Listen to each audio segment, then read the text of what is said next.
ሰላም እንዲናችሁ እንግዲህ መብራን በሰላም ፍትካረከች ሰዩ ደስ ይላል ካልሆንኩም የመጨረሻ ከሆነ ባይ ደህና ሆኑ ከሞትኩም ማለት ነው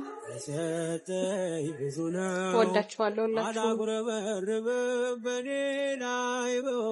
መብራን ደግሞ በሰላም ፍትካረከች ሁላችንም ለማመስገን ያብቃን እናቴ ኪዳነ ምሕረት እሷን ይዤ እንኳን አፍሬ አላውቅም በየመን በረሃ መደላሎች ታግታ የነበረችው እህታችን ሀና እንግዲህ ተለቃ በቁጥጥር በፖሊስ እጅ ላይ ትገኛለች።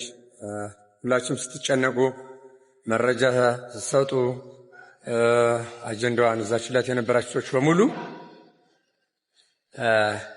እንኳን ደስ አላችሁ ለማለት ነው። እንግዲህ በፖሊስ እጅ ትገኛለች። እንግዲህ ብር ተዋጥቶ ከቀናት በኋላ ወደ ኢትዮጵያ ትገባለች ማለት ነው።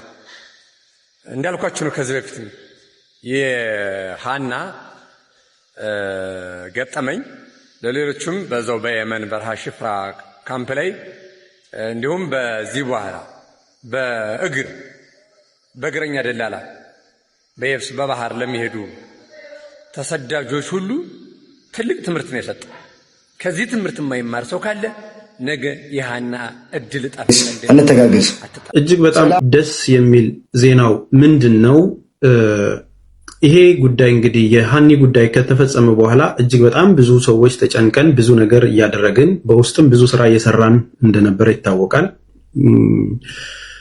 ዛሬ ላይ የተደረገው ድርጊት እጅግ የብዙ ኢትዮጵያውያኖችን ልብ ደስታ ገተው ሰዎችን በልዩ ኦፕሬሽን በኮማንዶ በመታገዝ አስለቀቀናል።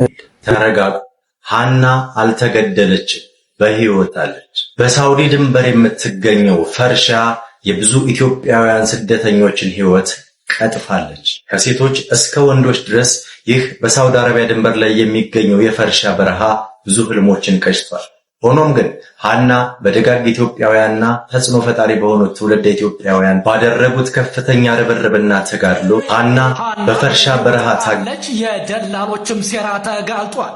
በሳውዲ አረቢያ የጠፋችውና ወይዘሮ ሃና ሞታለች ተብሎ የተሰራጨው ቪዲዮ ፍጹም ሐሰት መሆኑ ተረጋግጧል።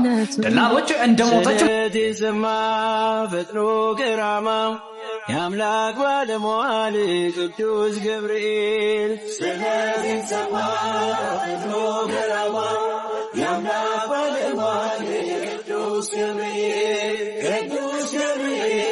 መጣ ከሰማይ ቅዱስ ገብርኤል እኔ ሊራዳ